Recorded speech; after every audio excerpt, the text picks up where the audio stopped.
दोस्तों नमस्कार, मैं अनूप रावत आप सभी का महाकाली सम्मेलन 2020 में स्वागत करता हूं।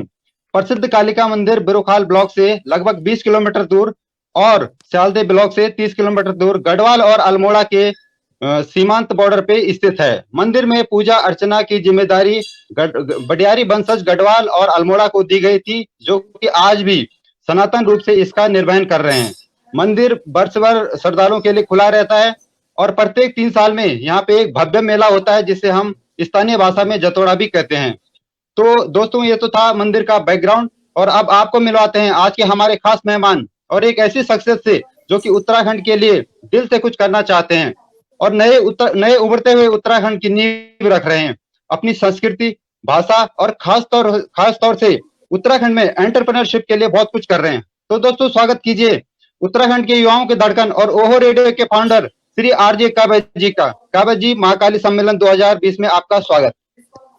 बहुत बहुत धन्यवाद इस प्लेटफॉर्म पे बुलाने के लिए। और एक्चुअली आप लोग तो बिल्कुल तरोताजा हो रखे हैं और जैसा आपने कहा कि आजकल क्योंकि ओहो की जिम्मेदारी आ गई है और ओहो को बना रहे हैं हम, बहुत जल्दी आप लोगों तक पहुंचेगा, तो इसलिए रात भर काम चलता है, तो सुबह आंख खुलने में बड़ी दिक्कत होती है। तो बट आप लोगों से इंटरेक्शन करके मजा आ रहा है, तो आगे बढ़ते हैं। जी सर। सर, सबसे पहले तो आपको ओहो रेडियो की आपका जो नया वेंचर है उसकी बहुत बहुत शुभकामनाएं और हम सबकी दुआएं सबकी आपके साथ हैं। अपेक्षाएं कि उत्तराखंड एक आपका जो हो है नई बुलंदियों पे जाए और बहुत अच्छा लगा कि आपने ये सब शुरू किया जी। बिल्कुल। और ओहो में दुआएं नहीं, दुआओं से ज्यादा साथ की जरूरत है, बिकॉज जो ओहो है जगह कुंडी ने ओहो वो पहाड़ी में ओहो अच्छा तसरचा तो ये ओहो वहीं से आया था। और क्योंकि जैसा कि उसकी टैगलाइन भी है कि मेरे हिल की धड़कन, यानी पहाड़ों की धड़कन, तो ओहो रेडियो उत्तराखंड का पहला डिजिटल रेडियो है। और बल्कि अगर आप जब इसको सुनना शुरू करेंगे तो आपको लगेगा शायद हिंदुस्तान में भी अपनी तरह का पहला रेडियो होने जा रहा है, जो इस तरह से कल्चर को, साहित्य को, संगीत को, स्पोर्ट्स को, समाज को एक साथ लेके, और खासकर जो हमारे पहाड़ में लोग रहते हैं और जो पहाड़ वाले पहाड़ के बाहर रहते हैं, चाहे वो हिंदुस्तान या विश्व में जहां भी, तो उन सबको जोड़ने की एक कोशिश है। आपको मालूम ही है कि पहाड़ों में रेडियो वगैरह सुनाई नहीं देता है, सिर्फ देहरादून में कुछ एक आध प्राइवेट चैनल चलते थे। तो हमने सोचा कि जब 2021 आने को है और आज तक भी पहाड़ों में लोग एक इंफोटेनमेंट का, यानी इंफॉर्मेशन और एंटरटेनमेंट का एक सशक्त माध्यम है रेडियो, वो आज भी लोगों के पास में नहीं है। तो कुछ ऐसा किया जाए टेक्नोलॉजी की मदद से कि लोगों के पास वो पहुंचे और कुछ जानकारियां मैं बाहर की पहाड़ में भेजूं और कुछ जानकारियां मैं पहाड़ की बाहर भेजूं, ताकि एक ब्रिज का जो काम है तो ओहो रेडियो वो करेगा, ऐसी मुझे उम्मीद है। और हमारी टीम जो है लगातार उस पर काम कर रही है। तो आप सबकी शुभकामनाओं के लिए बहुत बहुत धन्यवाद। जी सर। बहुत बहुत धन्यवाद, आप सबसे पहले हमसे जुड़े। और सर, महाकाली मंदिर जो है गढ़वाल और कुमाऊं के बॉर्डर पे है, तो दोनों एक तरफ से दोनों मतलब कुमाऊं रीजन और गढ़वाल को भी कनेक्ट करता है। बहुत सारी भाषाएं इधर उधर होती है, उससे मतलब कनेक्टिविटी रहती है। तो सर, आप कितना इसके बारे में जानते हैं और हमारे दर्शकों के लिए आप कुछ मैसेज? मैं बहुत ज्यादा जानकारी नहीं है, लेकिन मेरे को मालूम था कि वहां पर है। और देखिए, अच्छी चीज क्या है ना कि हमारे उत्तराखंड में वो देवभूमि जो कहते हैं वो शायद ऐसे ही नहीं कहते, वो उसके पीछे बहुत सारे कारण हैं, उसके पीछे बहुत सारी वजह हैं। और हम लोग एक तरह से देखें तो पहाड़ी राज्य होने के नाते आस्तिक हैं। मैक्सिमम हमारे यहाँ लोग आस्था में बिलीव करते हैं, आस्था रखते हैं अपने भगवानों की तरफ, और एक अच्छे काम करने की कोशिश करते हैं। और आपकी समिति के द्वारा मेरे को बुलाया गया है, बहुत शुक्रिया। और आगे मैं बहुत आपको कहना चाहता हूँ कि जब ओहो आएगा उस वक्त मैंने प्लान किया है कि मैं पूरे उत्तराखंड के टूर पे निकलूंगा, लोगों से मुलाकात करूंगा, क्योंकि पिछले 2-3 सालों में हर छोटी छोटी जगह से इतना सारा प्यार मेरे को मिला था। तो वो प्यार को और बढ़ाने की जरूरत है और ओहो को लोगों तक पहुंचाने की जरूरत है। तो उस वक्त मैं आपके यहाँ भी आऊंगा और डेफिनेटली दर्शन करेंगे और आशीर्वाद लेंगे। जी सर। जी सर, बहुत बहुत धन्यवाद। और सर, जो ओहो रेडियो है, खासकर मैं इसमें किस तरह का यूनिक कंटेंट रहेगा और किस तरह से मतलब किस एज ग्रुप को और किस तरह के ऑडियंस को टारगेट कर रहे हैं, खासकर रिमोट एरियाज में, जैसे हमारे वुमेन को अगर एम्पावरमेंट करना हो तो किस तरह का, उस तरह भी रूरल एरिया में जैसे जो कि बहुत उस तरह से कटे हैं, शहरों से नहीं है, रोड भी नहीं है, तो रेडियो के थ्रू किस तरह का आप क्या देख रहे हैं इसमें, किस तरह का कंटेंट आप प्रोड्यूस कर रहे हैं? हाँ, मैं आपको बताने जा रहा हूँ कि इसमें सबसे अच्छी बात क्या है। पहले जो आम तौर पे हमारे दिमाग में धारणा क्या आती है, रेडियो मतलब एक रेडियो सेट, अगर रेडियो सेट है तभी रेडियो सुनाई देगा, ये एक आम तौर पे धारणा है गांव में और छोटी जगहों पे। बड़े शहरों में एक धारणा है कि भाई कार है तो कार में ही सुनाई देता है। लेकिन हम ये कह रहे हैं कि आपको अब रेडियो की भी जरूरत नहीं है, रेडियो सेट की, कार की भी जरूरत नहीं है। आपको रेडियो सुनने के लिए सिर्फ एक स्मार्टफोन, मोबाइल की जरूरत है। और आज की डेट में आई थिंक एक नॉर्मल स्मार्टफोन सभी के पास है जिसमें इंटरनेट आता है। और गांव में भी एक नॉर्मल 2G इंटरनेट तो सभी जगह है, कई जगह 4G आ गया है, लेकिन 2G इंटरनेट सभी जगह है। तो हम बेसिकली टेक्नोलॉजी की मदद से क्या कर रहे हैं कि इसको ऐप पे ला रहे हैं, यानी कि एप्लीकेशन के जरिए। आपको बस एक बार वो ऐप डाउनलोड करनी है, उसके बाद क्या है, आप लाइव 24 घंटे रेडियो सुनेंगे। कोशिश हमारी यह है कि जो सोमवार से शुक्रवार की प्रोग्रामिंग को हम थोड़ा अलग रखेंगे, और जो शनिवार इतवार को जो है स्पेशल शोज लाएंगे। जैसे आपने मेरे इंट्रोडक्शन में कहा एंटरप्रेन्योरशिप के ऊपर, तो एक शो एंटरप्रेन्योरशिप के ऊपर आ रहा है, एक महिलाओं के ऊपर हम शो लेके आ रहे हैं, और साथ में फौज के जवानों के ऊपर शो लेके आ रहे हैं, रोजगार को लेके शो लेके आ रहे हैं, स्कूल जाते हुए बच्चे। बहुत इंपॉर्टेंट है कि हम 9, 10th, 11th, 12th में ही अगर बच्चों को गाइड करना शुरू करें कि दुनिया किस तरफ जा रही है। हमारी प्रॉब्लम क्या है, हम क्या करते हैं 12वीं तक, ग्रेजुएशन तक सबको एक जैसा पढ़ाते हैं, उसके बाद अचानक से उन्हें कह देते हैं कि तुम्हारी जॉब क्यों नहीं। हमने उनको तैयार ही नहीं किया, तो कैसे जॉब्स होंगी या वो कैसे करेंगे। हम अगर क्या दिन में से आधा घंटा, या महीने में 4 हफ्ते अगर होते हैं या 5 हफ्ते होते हैं, हर हफ्ते वीकेंड पे अगर 1-1 घंटा डेडिकेट करें उनको, और अगर मान लीजिए 53 हफ्ते होते हैं एक साल में, तो 53 डिफरेंट फील्ड के बारे में अगर हम उनको बताएं, तो हमारी कोशिश ये है कि 9, 10th, 11th, 12th में ही बच्चों को जो मालूम चले कि अच्छा, कंटेंट क्रिएटर भी कुछ होता है, राइटर भी कुछ होता है, रेडियो जॉकी भी कुछ होता है, म्यूजिक कंपोजर भी कुछ होता है, वेब डेवलपर भी कुछ होते हैं, है ना। आजकल तो जी पॉलिटिकल स्पीच तक लिखी जाती हैं, तो लिखने वाले होते हैं। जो एड्स आप टेलीविजन रेडियो में सुनते देखते हैं, उनको लिखने वाले कोई होते हैं, बोलने वाले कोई होते हैं, बिग बॉस में आवाज निकालने वाला कोई होता है। तो इतनी ऐसी चीजें हैं जिनका पढ़ाई या आपके मार्क्स से कोई लेना देना नहीं है, कि आप पढ़ाई क्या कर रहे हैं वो ठीक है, लेकिन ये टैलेंट बेस्ड चीजें हैं। तो मेरा ये कहना है कि अगर हम वही 9, 10th, 11th, 12th से ही बच्चों को थोड़ा सा ट्रेन करने लगे, तो ताकि 12वीं के बाद जब बच्चा बाहर निकले तो उसको मालूम हो कि एग्जैक्ट उसको किस जगह जाना है। बहुत लोग मेरे से कहते हैं कि आप भी बागेश्वर जैसी छोटी जगह से निकले और ऐसे, तो कैसे। तो मैं हमेशा एक चीज कहता हूं कि शायद मैं ना भ्रमित नहीं हुआ, मुझे एग्जैक्ट मालूम था कि मुझे क्या करना है। मतलब जब मैं दिल्ली गया 11th 12th में, गवर्नमेंट स्कूल में पढ़ा, ऐसा कोई बहुत बड़ा वो नहीं था कि कहीं ऐसे, लेकिन म्यूजिक की तरफ झुकाव था, तो मेरे को मालूम था कि मुझे म्यूजिक और एंटरटेनमेंट से रिलेटेड कुछ करना है। तो इसलिए मेरी जर्नी थोड़ी आसान हो गई। होता क्या है कि हमें मालूम ही नहीं होता है कि करना क्या है, इस वजह से हम भटक जाते हैं। तो हमारी जी कोशिश ओहो के अंदर जी यही जी है कि हम ओहो रेडियो को सिर्फ गाना सुनाने का माध्यम नहीं बनाना चाहते, हम उसको समाज से जोड़ना चाहते हैं। हम संस्कृति से, साहित्य से, समाज से जोड़ना चाहते हैं। और समाज के लिए रेडियो की भूमिका जैसे एक जमाने में पहले होती थी, कहते हैं कि सुभाष चंद्र बोस ने आजाद हिंद फौज की जब स्थापना की थी, उन्होंने बीबीसी के ऊपर कहा था कि तुम मुझे खून दो और मैं जी तुम्हें आजादी दूंगा, और पूरा देश जुड़ गया था। तो रेडियो की असली ताकत वो है कि इसने क्रांतियां कराई हैं। लेकिन आज के टाइम पे लोगों ने शायद रेडियो को सिर्फ गाना सुनाने का माध्यम बना दिया है। तो गाना भी सुनाएंगे, लेकिन जी सिर्फ गाना नहीं सुनाएंगे, उसके अलावा बहुत कुछ होगा। जी। और सर ये जो जी सर, और सर जो आपका शो है स्टैंड अप उत्तराखंड, जो आप जी फेसबुक और यूट्यूब पे करते हैं, तो सर जी। इसमें जो जैसे आप युवाओं को जोड़ रहे हैं और हम्म। छोटे मोटे जो भी उद्योग कर रहे हैं उत्तराखंड से, अब जी। इसमें सर किस तरह के रिजल्ट्स अचीव करना चाह रहे हैं, और किस तरह के गोल्स आप सेट कर रहे हैं, और खासकर मैं इसमें क्या इस तरह का भी कोई प्रोविजन है, जैसे कि सबको उत्तराखंड में जैसे कि बहुत सारे नए आइडियाज पे काम कर रहे हैं, लेकिन फंडिंग हम्म। जो है एक इशू है जहाँ हाँ। पे, तो क्या ऐसा प्लेटफॉर्म क्रिएट करें जहाँ पे इन्वेस्टर भी साथ में कनेक्ट हो और अच्छे आइडियाज को इम्प्लीमेंट करने के लिए प्रोवाइड करा जाए फंड। नहीं नहीं, बहुत बहुत अच्छा आपने इस तरह का सुझाव कोई भी दिया। आइडिया आपके पास? और ये बिल्कुल बिल्कुल आपने सवाल भी बहुत वाजिब पूछा और सुझाव भी, और हमारी टीम इस पे बात भी कर रही थी। ये फर्स्ट फेज है, यानी कि सीजन 1 है, जिसमें हम 10, 12, 15 एपिसोड जो भी करेंगे।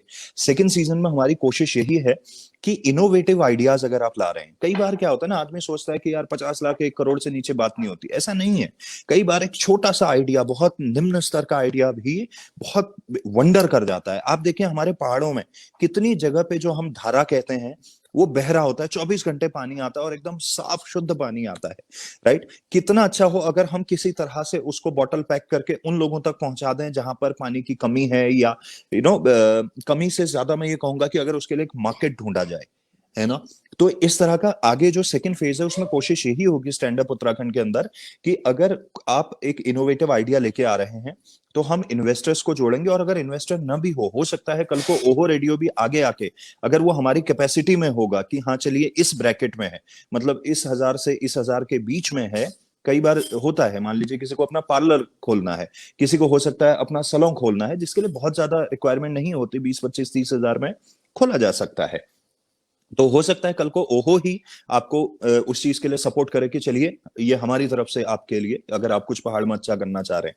तो सेकंड फेज डेफिनेटली इसका वही होगा कि आप क्रिएटिव आइडिया लाइए और हम उसको सपोर्ट, या तो हम किसी से सपोर्ट करवाएंगे या हम खुद सपोर्ट करेंगे। तो स्टैंड अप उत्तराखंड का एक्चुअली यही मतलब है, और ये लगातार होना चाहिए। ये कोशिश सिर्फ ऐसा नहीं है कि काव्य या ओहो की टीम कर रही है, ये कोशिश मैं समझता हूं कि हर छोटी जगह पे, और जितने भी हमारे जनप्रतिनिधि होते हैं स्पेशली, मैं हमेशा उनसे कहता हूं कि आप अपने आसपास देखिए कि किन चीजों को आप डेवलप करा सकते हैं, किन चीजों में लोगों की मदद कर सकते हैं। तो एंटरप्रेन्योरशिप वैसी भी होती है। मैंने बहुत बार इस बात का जिक्र किया है कि तमाम सारे लोग, मैं कई शहरों में रहा हूं, हमारे पहाड़ में क्या है, हम हमेशा रोना रोते हैं कि हमारे यहाँ हॉस्पिटल नहीं है, हॉस्पिटल नहीं है, हम हमेशा रोते रहते हैं। लेकिन हमारे यहाँ हर विधायक के पास या हर ठेकेदार के पास या हर जिला पंचायत अध्यक्ष या नगर पालिका अध्यक्ष या ब्लॉक प्रमुख के पास में एक 15-20-25-30 लाख की गाड़ी जरूर होती है। तो हम गाड़ियों पे इन्वेस्ट करते हैं, हम घरों पे इन्वेस्ट करते हैं, लेकिन कभी हम हॉस्पिटल्स पे इन्वेस्ट नहीं करते। क्या हमारे यहाँ लोग ये नहीं कर सकते कि अगर चलिए सरकारी हॉस्पिटल उस लेवल के नहीं है तो छोटे प्राइवेट हॉस्पिटल खोले जाएं? वो भी तो एक बिजनेस हो सकता है। जिसकी बिल्डिंग में खुले उसके लिए बिजनेस हो सकता है, लेकिन जो वहां पे जाएगा मरीज उसके लिए वो एक सुविधा हो सकती है। तो मेरा ये भी कहना है कि जो समृद्ध हैं, जिनके पास वो कैपेसिटी है, क्या वो अपने आसपास इस तरह की चीजें क्रिएट कर सकते हैं? तो बहुत जरूरी है मेरे ख्याल से इस तरह की सोशल एंटरप्रेन्योरशिप। मैंने कई बार कहा है कि जो नदी किनारे वाले जिले हैं, क्या उनके आसपास आप कुछ स्विमिंग पूल नहीं क्रिएट कर सकते? आपके लिए वो आय का जरिया हो जाएगा। किसी बच्चे के लिए अगर वो वहां पे रोज ट्रेनिंग कर रहा है, हो सकता है कल आपके जिलों से वो बच्चा नेशनल गेम्स या ओलंपिक तक जाए। एंटरप्रेन्योरशिप ये भी तो हो सकती है। तो उस तरफ हमारी तो कोशिश है, बाकी आप लोगों का सहयोग। जी जी सर। और सर एक और हमारा जो सबसे इम्पोर्टेंट है टूरिज्म को लेकर, सर क्या आपका विचार है? और टूरिज्म में भी खासकर एडवेंचर टूरिज्म जो जी है, इस तरह किस तरह से इसको बढ़ावा मिले उत्तराखंड में, क्योंकि उत्तराखंड जिस तरह का हमारे पास हिमालय लैंड है, तो उसमें एक बहुत इंपॉर्टेंट रोल प्ले कर सकता है एडवेंचर टूरिज्म। तो इसके लिए क्या सोचते हैं आप? क्या एडवेंचर आपके? टूरिज्म तो बहुत जरूरी है। मैं आपको एक बात बताऊं, मेरी लास्ट ईयर राज्यवर्धन सिंह राठौड़ जी से मुलाकात हुई थी, मेंबर ऑफ पार्लियामेंट। वो उससे पहले आपके सूचना प्रसारण मंत्री भी रह चुके हैं, और जी खेलों से जो लोग अल्मोड़ा से हैं तो वो तो सब जानते हैं कि भाई उनका ससुराल अल्मोड़ा में है। तो मेरी जब उनसे मुलाकात हुई थी तो उन्होंने ये बात मुझसे कही थी कि काव्य, हमें बहुत जरूरत है पहाड़ों में, क्योंकि लोगों की कदकाठी बहुत अच्छी होती है। जितना हम मिलिट्री की तरफ, फौज की तरफ जाते हैं, उतना ही हमें एडवेंचर टूरिज्म की तरफ भी जाना चाहिए। और हमें एक ऐसा उत्तराखंड को डेस्टिनेशन बनाना चाहिए कि एडवेंचर टूरिज्म अगर आपको करना है तो उत्तराखंड आपके लिए बहुत परफेक्ट जगह है। इनफैक्ट जो एक्टर शर्मन जोशी हैं, 3 इडियट्स और तमाम सारी फिल्मों में आपने उनको देखा होगा, जब मेरी उनसे भी बात हुई थी 2 साल पहले, उन्होंने भी ये बात कही थी कि मैं दुनिया में बहुत सारी जगहों पे गया हूं, लेकिन जो औली के बारे में मैंने सुना है वो अपने आप में बड़ा कमाल है। हमारे पास में इतना बढ़िया डेस्टिनेशन है। मैं लास्ट ईयर ही लॉकडाउन से ठीक पहले 15 या 17 मार्च के आसपास इस साल गया था वहां पे, और 2-3 दिन हम लोग रह के आए थे, और इतना खूबसूरत था वो, और इतना जबरदस्त था वहां पे स्कीइंग को लेके। बहुत सारी अपॉर्चुनिटीज हैं। इनफैक्ट हमारे बागेश्वर में ही लास्ट ईयर में गया था, वहां पे एक जोशी जी हैं, जे जे सर बोलते हैं उनको, तो उन्होंने पैराग्लाइडिंग का स्टार्ट किया है वहां पे, तो मैंने उनको भी प्रमोट किया था। चंडिका मंदिर है उसके पास में, एक पहाड़ी है पुलिस लाइन के पास में, वहां से वो लोग उड़ते हैं।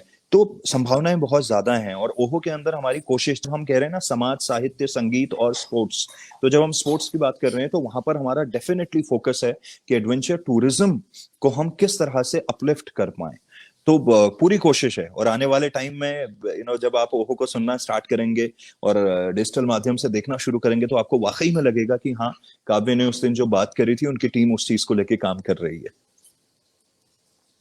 जी सर। और सर जी सर, मेरे साथ मेरे सहयोगी दीपक हैं, तो दीपक भी आपसे थोड़ा सा रूबरू होना चाहते मैं हैं। जी वही दीपक। सोच रहा था कि दीपक कब जलेंगे। जी बताइए। जी सर मेरा बेसिक सा सवाल है कि एक तो आप कहाँ से बिलोंग करते हैं, और दूसरा ये है कि आपकी जर्नी कैसे स्टार्ट हुई है आरजे का, मतलब आरजे में कैसी जर्नी स्टार्ट हुई, कोई अच्छा, इंटरेस्टिंग। तो मैं रहने वाला बागेश्वर का हूँ। अनरसा करके हमारा गांव है पिंडारी रोड पे। और बागेश्वर मेन जहाँ पे कठायतवाड़ा में मेरे फादर का स्कूल था, तो वहीं पे हम लोग रहते हैं। तो मेरी 10th तक की पढ़ाई वहीं हुई। फिर 11th-12th मैंने दिल्ली के गवर्नमेंट स्कूल से करा था। और उसके बाद ग्रेजुएशन मैंने कॉरेस्पॉन्डेंस ही किया था, बिकॉज मेरी उतनी इच्छा थी नहीं आगे पढ़ने की। तो हालांकि मेरी 10th के बाद भी नहीं थी, वो तो जबरदस्ती पढ़ाया गया हूँ मैं। तो लेकिन ये था कि हाँ, म्यूजिक और उस तरफ जाना था। तो 2008 में मैं रेडियो जॉकी बना था। एंड जोधपुर से मेरी शुरुआत हुई, फिर कानपुर, जयपुर, कलकत्ता, दिल्ली होते हुए 3 साल पहले तकरीबन मैं देहरादून आया। वहां पर एक चैनल को हमने यहाँ पे स्टेब्लिश किया। और उसके बाद अब एक नए वेंचर की तरफ हम और हमारी टीम बढ़ रही है। ओहो रेडियो, यानी कि अवर हिमालयन ऑनलाइन रेडियो, जो कि उत्तराखंड का पहला डिजिटल रेडियो होने जा रहा है और हिंदुस्तान में भी अपनी तरह का पहला रेडियो है। तो ये छोटी सी जर्नी है। और आरजेइन में मैं कहूँगा एक्सीडेंटली पहुंचा था। बिकॉज अगर बागेश्वर से निकलते नहीं तो शायद इतना मालूम नहीं चलता कि दुनिया में क्या हो रहा है। अब वहीं रहते तो कुछ वैसा ही करते, लेकिन अच्छा ही हुआ निकले और उस फील्ड में आ गए जिसमें आने का एक्चुअल में मन था। अब रेडियो में नहीं था एग्जैक्टली, लेकिन म्यूजिक और एंटरटेनमेंट को लेके। बट फिर लगा कि थोड़ा बहुत बोल लेते हैं, थोड़ा लिखने का शौक था, थोड़ा गा लेते हैं, तो सोचा यार कुछ तो हो ही जाएगा। तो बस इस फील्ड में आ गए और 12.5 साल तकरीबन हो गए हैं इसी फील्ड में। जी जी सर, एक तो आप बहुत अच्छा कार्य कर रहे हैं, जैसे नए नए लोगों को लेके आ रहे हैं उत्तराखंड के, यानी उत्तराखंड को प्रमोट कर रहे हैं। ये अपने आप में एक, अब मुझे लग रहा है कोई नई चीज होने वाली है उत्तराखंड में। बहुत सारी चीजें अब है कि नई चीजें होगी, और जैसे नए स्टार्टअप को आप लेके आ रहे हैं, ये अपने आप में बड़ी चीज है। मेरा सर सवाल ये है कि रेडियो जैसे सिर्फ साउंड का है, तो साउंड में क्या इम्पोर्टेंट, जैसे हमारे कोई अगर चाहता है कि तैयारी करना चाहता है इस चीज के लिए, तो साउंड के लिए क्या इम्पोर्टेंट है? और क्योंकि आजकल देखा मैंने कि लोग 3D साउंड बनाने लग गए हैं, मतलब ऐसे होने लग गए हैं, तो आप किस तरीके से सोचते हैं, किस तरीके से हमारे जो नवयुवक हैं, जो उत्तराखंड के लोग हैं, कैसे तैयारी करें इस चीज के लिए? अगर रेडियो के फील्ड में आना है, जी अच्छा, तो रेडियो के लिए देखिए, किसी भी फील्ड के लिए ना सबसे पहली चीज क्या होती है? आई थिंक उस काम को देखना, समझना और फिर करना। तो रेडियो हो या फिर कोई भी ऐसा माध्यम जो मास कम्युनिकेशन के अंदर आता है, यानी जहां पर आप मासेस से कम्युनिकेट करते हैं। मान लीजिए आप अखबार के लिए काम करते हैं, या टेलीविजन के लिए, या रेडियो के लिए, या एडवर्टाइजिंग के लिए, या आप गाना ही क्यों ना गाते हो, तो इसके लिए सबसे इंपॉर्टेंट है कि अपने कानों और मुंह का इस्तेमाल करना। कि आपके पास एक मुंह है और दो कान है, यानी कि सुनना बहुत ज्यादा है, डबल सुनना है, और उसका आधा ही करना है उसमें से फिल्टर करके। तो सबसे ज्यादा इंपॉर्टेंट, अगर जब ओहो आएगा, लोग सुनना शुरू करेंगे, तो शायद उनको साउंड के बारे में भी धीरे धीरे सुनते सुनते मालूम चलेगा कि अच्छा ऐसा होता है, गाना ऐसा होता है, ऐसे लिखा जाता है, ऐसा बोला जाता है। तो सुनना बहुत जरूरी है, उस चीज को प्रैक्टिस करना, फिर समझना, और उसके बाद उसको इम्प्लीमेंट करना। तो आई थिंक ये 3 फेज होते हैं किसी भी चीज के, और वो रेडियो पर भी लागू होती है। जी जी जी सर, इसमें स्क्रिप्टिंग कितनी होती है, यानी जैसे इंटरव्यूज को क्रिएटिव बनाना, इसमें इस तरह का कुछ रोल होता है या नहीं होता है? देखिए, मुझे बाकियों का नहीं पता, लेकिन मैं तो स्क्रिप्टिंग नहीं करता हूँ। मेरा क्या होता है, अगर आपने मेरे इंटरव्यूज देखे होंगे, मेरे पास ना कोई पेपर होता है ना कुछ होता है। मैं बात करता हूँ, सामने से कोई व्यक्ति कुछ बोल रहा होता है, उसी में से मैं कुछ निकालने की कोशिश करता हूँ। और मुझे लगता है कि स्क्रिप्ट आपके दिमाग में होनी चाहिए, मतलब दिमाग से ज्यादा। जैसे मुझे नहीं पता था कि आप मुझसे क्या पूछेंगे, और ना हमने डिस्कस किया था कि आप क्या पूछेंगे और मैं क्या बताऊंगा। आप पूछ रहे हैं और मैं लगातार बता रहा हूँ। तो जरूरी यह है जो आदमी बोल रहा है उसको सुने, समझें और उस पर रिएक्ट करें। तो स्क्रिप्टिंग, अगर कोई स्पीच है, बहुत लंबी स्पीच है, मान लीजिए 3 मिनट की स्पीच है, 4 मिनट की, उसके लिए आपको स्क्रिप्ट की जरूरत पड़ती है। लेकिन अगर आप किसी का इंटरव्यू कर रहे हैं, मेरे हिसाब से इंटरव्यू है इंटरनल व्यू, यानी उसके अंदर का व्यू निकलना इंपॉर्टेंट है। वो तभी निकलेगा जब आप क्वेश्चनेयर डिस्कस नहीं करेंगे, जब आप स्क्रिप्ट लेके नहीं जाएंगे। मैं जो इंटरव्यूज लेता हूं, मैं किसी को जानने के लिए इंटरव्यू लेता हूं। इसलिए नहीं लेता हूं कि मेरा ये सवाल ये है, अब इस पे आदमी जवाब क्या देगा, मैं फंसाता हूं अभी इसको, इसलिए नहीं पूछता हूं। मैं इसलिए सवाल पूछता हूं कि मुझे वाकई में कोई चीज जाननी है, तो उसके लिए स्क्रिप्ट की कोई जरूरत नहीं है। जी जी जी सर, एक और मेरा है कि ये जो चैनल है, और ये जी। चैनल जो है, ये ये सिर्फ उत्तराखंड में चलेगा या फिर ऑल इंडिया बेसिस पे? एक्चुअली मैं टेक्निकली समझना चाहता हूँ कि जो चैनल्स होते हैं वो कई एक स्टेट बेसिस पे चलते हैं या फिर नेशनल बेसिस पे चलते हैं? मैं बताता हूँ आपको, ये इसीलिए मैं कह रहा था। देखिए, दुनिया भर में 3 तरह के रेडियो होते हैं। एक होता है कम्युनिटी रेडियो, जिसकी रेंज होती है जो आमतौर पे एनजीओस को या स्कूल कॉलेजेस को मिलती है, और उसकी रेंज एक 10 किलोमीटर के दायरे में होती है। आई थिंक अल्मोड़ा में भी 1-2 हैं, हल्द्वानी में भी 1-2 हैं, इधर देहरादून मसूरी में भी हैं, जो 10 किलोमीटर के दायरे में सुनाई देती है। उसकी रेंज बहुत कम होती है क्योंकि वो कम्युनिटी के लिए होता है। दूसरा होता है कमर्शियल रेडियो, जो एक शहर के लिए लाइसेंस मिलता है। मान लीजिए देहरादून का है, तो वो देहरादून या आसपास जहां तक वो जा रहा है तो सुनाई देगा। जैसे जो देहरादून में रेडियो था, वो आपको हरिद्वार में नहीं सुनाई देता था इससे पहले, जिनके लिए मैं काम करता था, क्योंकि वो एक शहर के लिए लाइसेंस मिलता है। तीसरा होता है इंटरनेट रेडियो, जो रेडियो में एक तरह से रेवोल्यूशन लेके आ रहा है। उसको डिजिटल रेडियो भी कह सकते हैं, internet radio, online radio, web radio, जो भी कहना चाहें आप, वो एक ही है। तो ये अपने आप में एक रेवोल्यूशन होने वाला है, क्योंकि इंटरनेट, जैसे मैं देहरादून में अगर वीडियो अपलोड करता हूँ फेसबुक पे, तो वो तो आपको अल्मोड़ा में भी दिखाई दे रही होती है और वही एम्स्टर्डम में भी दिखाई दे रही होती है। हमारे कितने पहाड़ के लोग हैं जो दुनिया भर से, दूसरे देशों से मुझे देखते हैं। तो इंटरनेट रेडियो क्या है कि आपको सिर्फ एक बार ऐप डाउनलोड करनी है, उसके बाद आप वर्ल्ड में जहां भी 2G स्पीड नॉर्मल भी आ रही है, वहां पर भी आप इसको सुन पाएंगे। तो ये सबसे अच्छी बात इसमें होने वाली है कि एक ही टाइम पे बागेश्वर में बैठा आदमी भी सुन रहा होगा और एक ही टाइम पे बर्मिंघम में बैठा हुआ आदमी भी सुन रहा होगा, और वही चीज लाइव सुन रहा होगा। तो ये सबसे बड़ी क्रांति होने जा रही है इंटरनेट रेडियो की, जो हम लेके आ रहे हैं उत्तराखंड में। जी जी जी जी, बहुत बढ़िया सर। मैं वही सोच रहा था, मैं भी कई बार रेडियो सुनता हूँ, तो मैं ऑनलाइन ढूंढता रहता हूँ, क्योंकि हम भी ऑनलाइन ढूंढते, लेकिन ऑनलाइन हमें मिल नहीं पाता है। शायद ऐप के थ्रू एक बहुत बढ़िया ऑप्शन है ये। बिल्कुल जी सर, एक और मेरा है कि जैसे आपने उत्तर का पुत्र एक अपने यूट्यूब चैनल है, क्या थोड़ा उसके बारे में बताइए, और नाम कहाँ से आपने ये, क्योंकि मैं देखता हूँ कि आप नाम जो है बहुत यूनिक लेके आते हैं, तो आपको आइडियाज जो है कोई सपोर्टर है आइडिया देने वाले, या कितने, मतलब कैसे लाते हैं आप यूनिक आइडियाज? अब नाम का तो वो किसी ने कहा था ना कि नाम में क्या रखा है, लेकिन हमारे क्रिएटिव फील्ड में आई थिंक नाम में ही सब कुछ रखा है। अगर नाम अट्रैक्टिव होता है तो आदमी आधा काम तो वहीं आपका सॉल्व हो जाता है। जब मैं स्टैंड अप उत्तराखंड कहता हूं तो आदमी कहता है अच्छा इसमें उठ खड़े होना है, हाँ, पहाड़ की तरह। तो वैसे ही उत्तर का पुत्र जिसकी आप बात कर रहे हैं, ये नाम मेरे को आया था कलकत्ता में 2015-16 में। मैं था, एक वहां पे हमारे साउंड इंजीनियर थे रिजू डे करके, तो उनसे बात चल रही थी, और एक दिन मोहित चौहान जो हिमाचल से ही हैं, तो मैं शो कर रहा था रेडियो के ऊपर, और कुछ बात चल रही थी, तो बात करते करते मोहित चौहान का एक गाना प्ले हुआ बॉलीवुड का। तो मैंने उनका एक पहाड़ी गाना, मायनी मेरी ये शिमले दी राहे चंबा कितनी दूर, गा दिया रेडियो पे। तो गाया तो कोई धर्मशाला का बंदा था, उसने बोला कि भाई साहब आप कहाँ से हैं? मैंने कहा यार मैं उत्तराखंड से हूँ। कह रहे मैं हिमाचल से हूँ। बोले सर आप, मैं 10 साल से कलकत्ता में रहता हूँ, आज आपने पहाड़ों की याद दिला दी। तो मेरे मुंह से अनायास ही ऐसे निकल पड़ा। मैंने कहा यार हम सब उत्तर के पुत्र हैं, देखो ऐसे कुछ निकला अचानक से। और बाद में मैंने वो जो हमारे साउंड इंजीनियर थे उनको मैं बताया कि मैंने कहा यार आज ऐसा ऐसा हुआ, हमारे उधर हिमाचल साइड का एक बंदे ने कलकत्ता में मेरे को आज शो पे फोन किया और ऐसे। तो मैंने कहा यार हम सब उत्तर के। तो मैंने कहा यार ये बड़ा अच्छा नाम तुमने, मैंने कहा यार पता नहीं निकल गया मेरे अचानक ऐसे उत्तर का पुत्र। तो उसने कहा इसको यार तुम यूज करना, बहुत अच्छा हुआ है। तो मैंने कहा ठीक है। तो फिर जब मैं दिल्ली आया, दिल्ली से देहरादून आया, तो मैंने कहा यार पहली चीज जो है यूट्यूब चैनल बनाएंगे, उसका नाम होगा उत्तर का पुत्र। और एक पहाड़ी ऐसा भी कि जो शुरुआत के एपिसोड हैं, 2 एपिसोड हमने वहीं से शुरू किए थे। मतलब वो चैनल एक पहाड़ी ऐसा भी नाम से ही शुरू, एक पहाड़ी के जो 2 एपिसोड हैं उनके साथ ही शुरू हुआ था उत्तर का पुत्र जो है।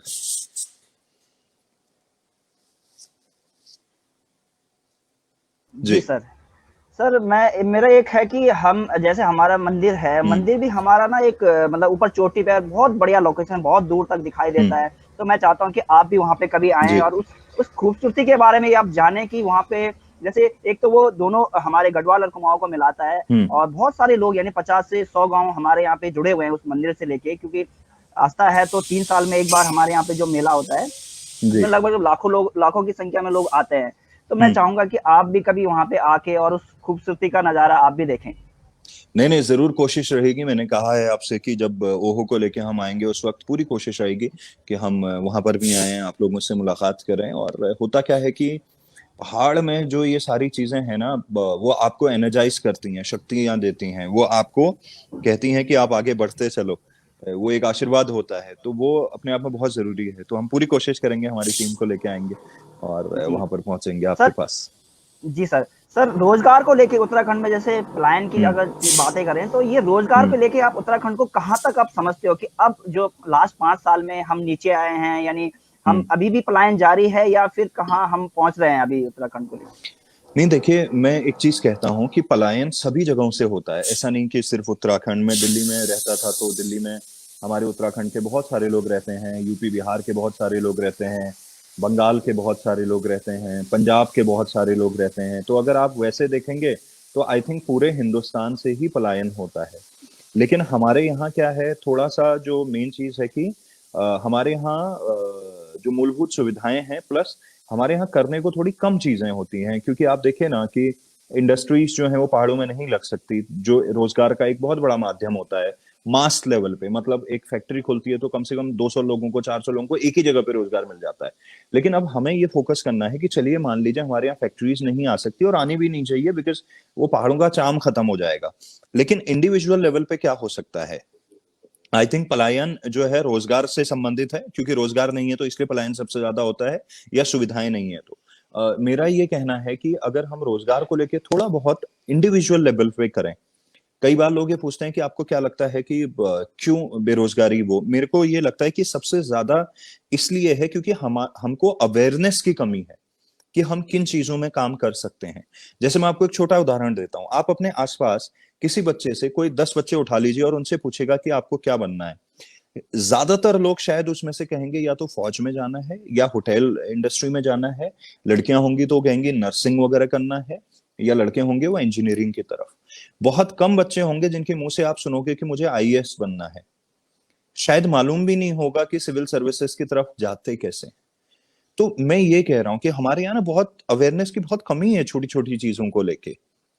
हमें मालूम ही नहीं है कि जर्नलिज्म में जाया कैसे जाता है ना। जर्नलिज्म में भी किस तरह का जर्नलिज्म करना है। हमें फोटोग्राफी, हम ठीक है शादियों तक सीमित हैं, हम कभी भी उसको सीनिक ब्यूटी दिखाने वाइज या उस तरह से, जिस तरह से नैनीताल के अनूप शाह जी, आई थिंक उनको पद्म पुरस्कार मिला है पिछले साल, उस लेवल पे कभी सोच ही नहीं पाते। हम फोटोग्राफी मतलब शादी की वीडियो बनाना या फोटो खींचने तक ही सीमित किया हुआ है खुद को। हम टेलरिंग मतलब सिर्फ कपड़े सिलने तक सोचते हैं, हम कभी फैशन डिजाइनिंग के बारे में नहीं सोचते हैं। तो मेरे ख्याल से अवेयरनेस की बहुत कमी है, और जिस दिन ये कमी दूर हो जाएगी, और ओहो के अंदर हमारी कोशिश यही है कि हम लोगों को एटलीस्ट अवेयर करें कि दुनिया में कितनी तरह की चीजें हैं जो आप कर सकते हो। तो जब वो दूर हो जाएगी ना, और आज टेक्नोलॉजी ने ये आसान कर दिया है कि आपका कोई प्रोडक्ट, अभी मैंने दिवाली पे लोगों को गिफ्ट करने के लिए जो हमारी ऐपण वाली थालियां होती हैं वो बनवाई थी। मीनाक्षी खाती करके रामनगर की एक लड़की है, उससे मैंने बल्क में, मैंने यहाँ देहरादून में जितने भी लोग, मुख्यमंत्री जी भी थे, बाकी भी तमाम सारे लोग थे, बहुत सारे हमारे मेंबर ऑफ पार्लियामेंट, एमएलए, बहुत सारे ब्यूरोक्रेट्स, तमाम सारे डीएम सर, सभी लोगों को मैंने यहाँ पे वो ऐपण की थाली दी। और सब इतने खुश हुए उसको देख के, बोले यार ये बहुत जबरदस्त चीज है। तो जब वो बैठे हुए, मैंने कैसे देखा उसके बारे में, मुझे कैसे मालूम चला? वो अपने घर में बना रही थी, इंटरनेट के माध्यम से मुझे मालूम चला, मैंने ऑर्डर किया, 2 दिन में देहरादून पहुंचा, मैंने सबको बांट दिया। तो आज टेक्नोलॉजी ने ये आसान कर दिया है कि आपके पास अगर टैलेंट है, आप अपने यहाँ भी कुछ, थोड़ा समय लगेगा लेकिन उसके लिए आपको तैयार रहना पड़ेगा। समय किस चीज में नहीं लगता। आप पौधा लगाते हैं, वो थोड़ा बड़ा होता है, हरा होता है, फिर वो पकता है, फिर वो फल देता है। एक प्रोसेस होता है हर चीज में। वो अगर हम ये सोचें कि आज मैंने लगाया और कल मैं फल ले लूं, ऐसा संभव नहीं है। तो आई थिंक वो अवेयरनेस की जो कमी है उसको दूर करने की जरूरत है, और ओहो तो उस दिशा में डेफिनेटली काम करेगा। जी सर। सर बहुत ही अच्छा कार्य कर रहे हैं आप, जिस तरीके से लोगों को मोटिवेट कर रहे हैं, जिस तरह के बहुत सारे कार्य आप बहुत अच्छे कर रहे हैं। मेरा सर आपसे सिर्फ लास्ट क्वेश्चन है एक, आपका सबसे इंटरेस्टिंग इंटरव्यू कौन सा था, और आप फ्यूचर में आपका जो आप लेना चाहते हैं, यानी मनपसंद इंटरव्यू किसका लेना चाहते हैं?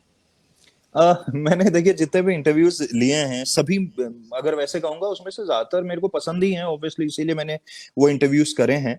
लेकिन कुछ इंटरव्यूज ऐसे होते हैं जो आपके दिल के करीब होते हैं और आपको लगता है कि इसमें वो बात आई है। जैसे जब मैंने नेगी जी का इंटरव्यू किया था, उन्होंने बड़े दिल खोल के बातें रखी। हीरा सिंह राणा जी का जो इंटरव्यू था वो मुझे थोड़ा सा ज्यादा मतलब प्रभावित कर गया, या उसका मेरे ऊपर बड़ी छाप छूट गई, और थोड़ा कहीं अफसोस भी रह गया मेरे मन में।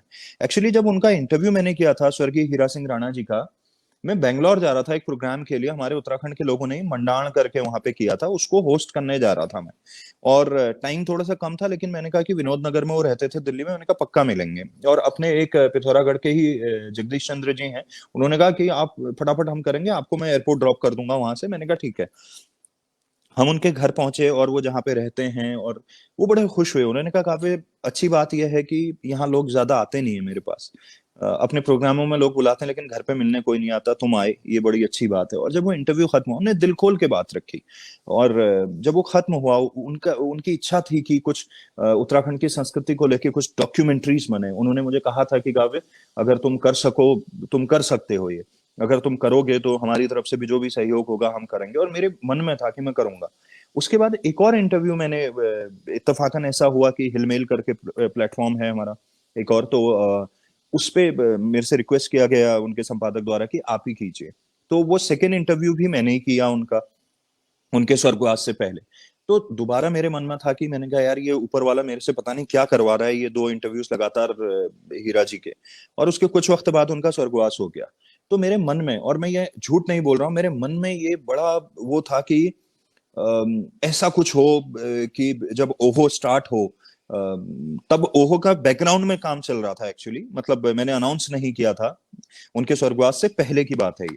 तो मेरे मन में कुछ तो था कि मैं अगले साल कुछ ऐसा करना चाहता हूँ। तो मेरे मन में था कि कुछ हम अपने उत्तराखंडी म्यूजिक को लेके कुछ करें, साल में एक बड़ा फंक्शन हुआ करे जहाँ राणा जी जैसे लोग, नेगी जी जैसे लोग आए, नए कलाकारों को के लिए हम कुछ करेंगे, पुराने कलाकारों के लिए, ऐसे मेरे मन में चल रहा था। और उन्हीं दिनों फिर खबर आई कि अचानक दिल्ली से, जिस दिन सुबह सुबह मेरे पास भी फोन आया, क्योंकि लोग जानते थे कि मैं बड़ा पसंद करता हूँ उनको, तो फोन आया। तो वो थोड़ा सा मेरे को एक अफसोस रह गया कि शायद अगर वो जीवित होते तो उनके सामने मैं वो चीजें करता, तो उनको लगता कि हाँ मैंने काव्य से कहा था और वो चीज हो रही है। लेकिन मैं वादा नहीं करता, बट मेरी कोशिश जरूर है कि अब उस लेवल पे तो नहीं हो पाएगा क्योंकि वो है नहीं इस वक्त, शायद ऊपर कहीं से देख रहे होंगे, लेकिन कुछ उस दिशा में करने की कोशिश जरूर करूंगा। कुछ लोग हैं जो राणा जी को बहुत करीब से जानते हैं, उनके साथ मिलके कुछ अगर हो सकता है तो डेफिनेटली किया जाएगा। और वो आप आने वाले वक्त में, थोड़ा सा कोशिश अभी यह है पहले ओहो को स्टेब्लिश करना, लोगों के सामने लाना, लोगों को बताना कि ओहो क्या है, और लोगों के लोगों के साथ उसको जोड़ना। और जब एक दफा वो हो जाएगा तो हो सकता है 1 साल बाद हम, जो मैं आपसे अभी बातें कर रहा हूँ, उस दिशा में कुछ काम कर पाएंगे। तो राणा जी का इंटरव्यू, आई थिंक कुछ इंटरव्यू जैसे मैं कह रहा हूँ ना कि वो बड़े करीब होते हैं दिल के, तो वो उनमें से एक था। और इसके बाद अगर आप पूछेंगे कि किसका इंटरव्यू करने की इच्छा है, कुछ ऐसी पर्सनालिटीज होती हैं, आई थिंक आपको लगता है कि एक दफा इनसे मिला जाए, बात करी जाए।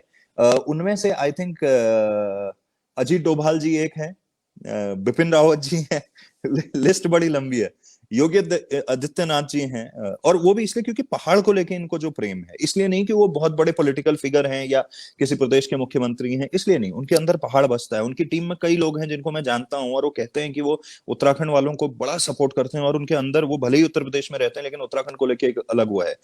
नरेंद्र मोदी जी, उनका भी एक एंगल पॉलिटिकल वाला नहीं, एक दूसरी तरह से, जितना वो हमारे 4 धाम को लेके, केदारनाथ को लेके सेंसिटिव है। तो ये कुछ 3-4 लोग हैं जिनसे मेरी बड़ी इच्छा है बातचीत करने की। तो देखते हैं कब संभव होता है। सर बहुत ही अच्छा काम कर रहे हैं आप, जिस तरीके से नए उत्तराखंड के लिए पूरा जो काम कर रहे हैं, बहुत ही सराहनीय है जी। अब अनूप जी आपका कोई क्वेश्चन?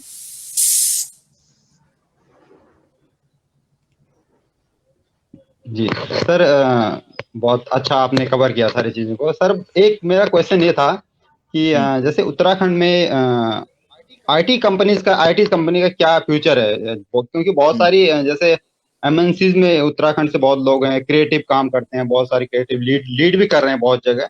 और उत्तराखंड एक लोकेशन है, जैसे आप सिलिकॉन वैली या इस तरह से देखोगे तो बहुत ज्यादा इस तरह की भी चीजें नहीं है उसमें। आईटी कंपनी में जो रॉ मटेरियल जाएगा, ट्रांसपोर्टेशन में ये सब चाहिए। तो आप किस तरह से देखते हैं इसको कि मतलब हमारे उत्तराखंड में बहुत लोग बाहर जाके अच्छा काम कर रहे हैं आईटी सेक्टर में, नहीं, तो उत्तराखंड में क्या फ्यूचर आप देखते हैं इस तरह? फ्यूचर तो देखिए, अगर जब हम ये कहते हैं कि मान लीजिए किसी चीज को लेके हम कहते हैं ना, ये चीज यहाँ नहीं हुई है, तो नहीं हुई है का इटसेल्फ एक मतलब है कि संभावना है ना। जब नहीं हुई है मतलब संभावना है। और जो हमारे लोग बाहर काम कर रहे हैं। तो बहुत इंपॉर्टेंट हो जाता है इंफॉर्मेशन टेक्नोलॉजी का इस्तेमाल करते हुए, क्योंकि आईटी सेक्टर एक ऐसा सेक्टर है ओवरऑल जो दुनिया को चला रहा है। अभी टेक्नोलॉजी जिसको हम कहते हैं ना, वो दुनिया को चला रहा है। आज हम ओहो को भी लाएंगे तो टेक्नोलॉजी की मदद से ही हम आपके मोबाइल तक और उसको देश विदेश और गांव तक पहुंचा पाएंगे। तो टेक्नोलॉजी का अपना बड़ा रोल है और उसको समझना बड़ा जरूरी है कि कैसे हम अपने एक ट्रेडिशनल काम को टेक्नोलॉजी की मदद से, आप समझिए कि पेटीएम की जब शुरुआत हुई होगी किस तरह से उन्होंने सोचा था, टेक्नोलॉजी की मदद से जिंदगी कितनी आसान कर दी है ना। तो कहीं ना कहीं इस तरह के बहुत सारे, आज हम खाना जो है टेक्नोलॉजी की मदद से अपने घर तक डिलीवर करवाते हैं, शॉपिंग करते हैं, पेमेंट्स करते हैं, हर चीज टेक्नोलॉजी के ऊपर है। तो टेक्नोलॉजी ड्रिवन जो चीजें हैं, हमें यही देखना है कि हम एक बेसिक चीज को, जो ट्रेडिशनल चीज है, उसको कैसे टेक्नोलॉजी की मदद से लोगों के लिए उसको इजीली एक्सेसिबल बना सकते हैं, जैसे हमने ओहो के अंदर भी किया है। अगर मेरे पास ऑप्शन था, कई लोगों ने मुझे कहा कि देहरादून में ही एक और चैनल खोल लेते हैं, आप उसको हेड कीजिए और वो चीजें, मैंने कहा अगेन वही बात हो जाएगी, मैं सिर्फ देहरादून तक सुनाई दूंगा, मेरे को वो नहीं करना है, मुझे वो पहाड़ के लोगों को भी तो जोड़ना है जो वहां पर बैठे हैं, जिन तक रेडियो नहीं पहुंच पाया है, और वहां के लिए हमें काम करना है। तो इसलिए हमने टेक्नोलॉजी की मदद ली और एक ट्रेडिशनल रेडियो को टेक्नोलॉजी की मदद से हमने आपके सामने रख दिया। तो बहुत इंपॉर्टेंट है। और मैं तो ये कहूंगा, जितने लोग अगर बाहर से इस इंटरव्यू को या इस बातचीत को देख रहे हैं, तो आपसे रिक्वेस्ट रहेगी कि आप लोग, अगर आपके पास उस तरह का एक्सपीरियंस है, तो आप अपने लेवल पे, अपने गांव के लेवल पे, अपने जिले के लेवल पे, अपने ब्लॉक के लेवल पे क्या ऐसा टेक्नोलॉजी की मदद से कर सकते हैं जो एक इनोवेटिव आइडिया भी हो और लोगों को जोड़ने का एक सशक्त जो है वो माध्यम भी बने। जी जी सर बहुत बहुत धन्यवाद आपका, आप आए हमारे प्लेटफॉर्म पे, और महाकाली मंदिर समिति आपका तहे दिल से धन्यवाद करती है। और सर आप मंदिर में भी बहुत एक बार जरूर आए। और सर आप अपना जो ओहो रेडियो, उसकी जो भी एक्टिविटीज हैं, आप प्रोमोशनल जो बैनर्स हैं वो भी प्रोवाइड करिए, हम जरूर लगाएं, क्योंकि अपने लोगों को सपोर्ट करने में कुछ और ही मजा है। तो सर हम सब आपके साथ हैं, पूरा उत्तराखंड आपके साथ है, आप बहुत अच्छा कार्य कर रहे हैं, उत्तराखंड में एक क्रांति आप ला रहे हैं। तो इसके लिए आपके लिए बहुत बहुत धन्यवाद, पूरी टीम, आपकी पूरी टीम के लिए बहुत बहुत धन्यवाद सर। नहीं, वो बहुत जरूरी है। देखो, उत्तराखंड वाले हम जो है ना, शांति प्रिय हैं, लेकिन हमेशा शांति से नहीं, कई बार क्रांति से भी काम चलता है। तो शांति बहुत हुई, अब क्रांति करने का ही टाइम है। तो अनूप भाई, आपको और दीपक जी, आप दोनों को ही बहुत बहुत शुक्रिया, और आपकी पूरी मंदिर समिति और आपके एरिया के जितने लोग हैं उनको मेरा प्रणाम, और जल्द मुलाकात होगी आप लोगों से। जी सर, बहुत बहुत धन्यवाद सर। Thank you.